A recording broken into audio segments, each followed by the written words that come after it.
യോജിക്കാകുന്ന മേഖലകളിൽ മുസ്ലിങ്ങൾ യോജിക്കണമെന്നതിന് തർക്കമില്ല.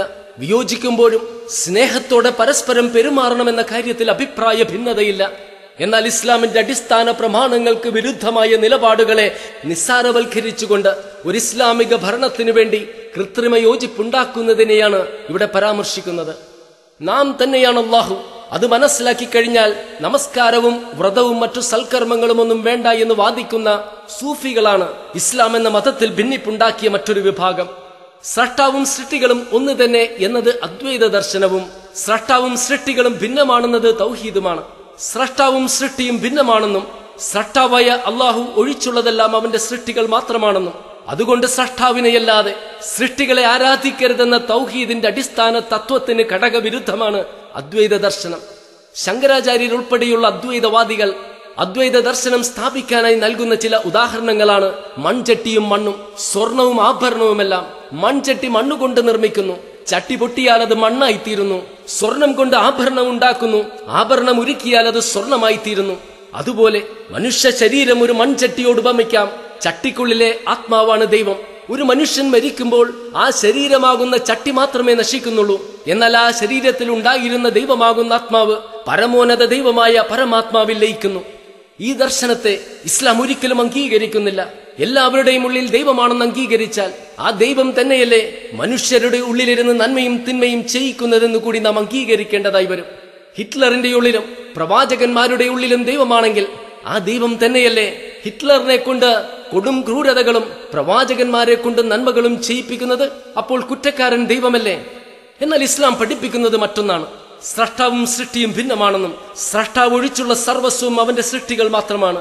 അള്ളാഹു മനുഷ്യനെ സൃഷ്ടിക്കുകയും നന്മ തിന്മകൾ തിരഞ്ഞെടുക്കാനുള്ള സ്വാതന്ത്ര്യം നൽകുകയും അവന്റെ പ്രവർത്തികൾക്കനുസരിച്ച് പരലോകത്ത് പ്രതിഫലം നൽകുകയും ചെയ്യും. ചുരുക്കത്തിൽ ഇസ്ലാമിക വിശ്വാസത്തിന്റെ അടിത്തറയായ തൗഹീദിനെതിരെ നിലകൊള്ളുന്ന ഇസ്ലാം എന്ന മതത്തിൽ ഭിന്നിപ്പുണ്ടാക്കിയ സൂഫികളെ ഇസ്ലാം എന്ന കുടക്കീഴിൽ അണിനിരത്തി ഒരു ഭരണം സ്ഥാപിച്ചാൽ ഇസ്ലാമിനും മുസ്ലിങ്ങൾക്കും എന്ത് നേട്ടമാണ് ഉണ്ടാകാൻ പോകുന്നത്? അതുപോലെ തന്നെ ഇസ്ലാമിന്റെ അടിസ്ഥാന തത്വങ്ങൾക്കെതിരെ നിലകൊള്ളുന്ന ഷിയാക്കളെയും സാങ്കല്പിക ഇസ്ലാമിക കുടക്കീഴിൽ അണിനിരത്തി ഒരു ഇസ്ലാമിക ഭരണം സ്ഥാപിച്ചാലും മുസ്ലിങ്ങൾക്ക് വിശ്വാസപരമായ അധപതനമല്ലാതെ എന്ത് നേട്ടമാണ് ഉണ്ടാകാൻ പോകുന്നത്? മുഹമ്മദ് നബി സല്ലല്ലാഹു അലൈഹി വസല്ലമിന് ശേഷം അലി റളിയല്ലാഹു അൻഹു, അതിനുശേഷം ഇമാമുകൾ എന്ന് പറയപ്പെടുന്നവർക്ക് മലക്കുകളെയും പ്രവാചകന്മാരെക്കാളും ഔന്നത്യമുണ്ടെന്നും പ്രപഞ്ച സൃഷ്ടിക്ക് മുൻപ് അവർ പ്രകാശരൂപത്തിൽ നിലനിന്നിരുന്നെന്നും ഇമാമുകളോടും മരിച്ചവരോടും ഖബറുകളോടും മയ്യത്തുകളോടുമെല്ലാം പ്രാർത്ഥിക്കാമെന്നെല്ലാമുള്ള തെറ്റായ വിശ്വാസങ്ങൾ പ്രചരിപ്പിക്കുന്നവരാണ് ഷിയാക്കളുടെ പല മതനേതാക്കളും. ആരും പ്രവാചകനെ സഹായിക്കാനില്ലായിരുന്നു ഇസ്ലാമിന്റെ ആദ്യ കാലഘട്ടത്തിൽ. പൂർണ്ണ മനസ്സോടെ ഇസ്ലാം സ്വീകരിക്കുകയും അള്ളാഹുവിനു വേണ്ടി തന്റെ സമ്പത്ത് മുഴുവനും നൽകിയ ഇസ്രാ മിഅ്റാജ് സംഭവങ്ങൾ പറഞ്ഞപ്പോൾ പലരും പ്രവാചകനെ വിശ്വസിച്ച ഘട്ടത്തിൽ നബി സല്ലല്ലാഹു അലൈഹി വസല്ലം അങ്ങനെ പറഞ്ഞിട്ടുണ്ടെങ്കിൽ ഞാൻ വിശ്വസിച്ചിരിക്കുന്നു എന്ന് പറഞ്ഞതിനാൽ സിദ്ദിഖ്, വിശ്വസ്തൻ എന്ന പേര് ലഭിച്ച ഹിജറയുടെ വേളയിൽ നബി സല്ലല്ലാഹു അലൈഹി വസല്ലം തന്നോടൊപ്പം കൂട്ടിയ പ്രവാചകൻ രോഗശയ്യയിൽ കിടക്കുമ്പോൾ നബി സല്ലല്ലാഹു അലൈഹി വസല്ലമയുടെ അഭാവത്തിൽ പ്രവാചക നിർദ്ദേശപ്രകാരം നമസ്കാരത്തിന് നേതൃത്വം കൊടുത്ത ആദ്യ ഖലീഫയായ സ്വർഗം കൊണ്ട് സന്തോഷവാർത്ത അറിയിക്കപ്പെട്ട മഹാനായ അബൂബക്കർ റളിയല്ലാഹു അൻഹുവിന് വേണ്ടി പ്രാർത്ഥിക്കുന്നതിന് പകരം അബൂബക്കർ റളിയല്ലാഹു അൻഹുവിന് നരകം നൽകണമേ എന്ന ശാപ പ്രാർത്ഥന നടത്താൻ ജനങ്ങളെ ആഹ്വാനം ചെയ്യുന്ന അനേകം ഷിയ മത നേതാക്കളുണ്ട്.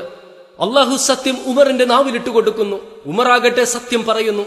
ഉമർ ഒരു വഴിയിലൂടെ പ്രവേശിച്ചാൽ പിശാച് പോലും ആ വഴിയിൽ പ്രവേശിക്കില്ലെന്നുമെല്ലാം നബി സല്ലല്ലാഹു അലൈഹി വസല്ലമിനാൽ വിശേഷിപ്പിക്കപ്പെട്ട ഇസ്ലാമിനു വേണ്ടി ഒരാൾക്ക് എത്രമാത്രം ത്യാഗങ്ങൾ സഹിക്കുവാൻ കഴിയുമോ അതുപോലെ ത്യാഗങ്ങൾ സഹിച്ച, ധീരനാകാൻ കഴിയുമോ അതുപോലെ ധീരനായ, ആത്മാർപ്പണം നടത്താൻ കഴിയുമോ അതുപോലെ ആത്മാർപ്പണം നടത്തിയ, ഇസ്ലാമിനു വേണ്ടി രക്തസാക്ഷിയായ, സ്വർഗം കൊണ്ട് അല്ലാഹു സന്തോഷ വാർത്ത അറിയിച്ച ഉമർ റളിയല്ലാഹു അൻഹുവിന് വേണ്ടിയുമെല്ലാം പ്രാർത്ഥിക്കുന്നതിന് പകരം മഹാനായ ഉമർ റളിയല്ലാഹു അൻഹുവിന് നരകം നൽകണമേ എന്ന ശാപ പ്രാർത്ഥന നടത്തുവാൻ അണികളെ ബോധിപ്പിക്കുന്ന അനേകം ഷിയ മത നേതാക്കളുണ്ട്.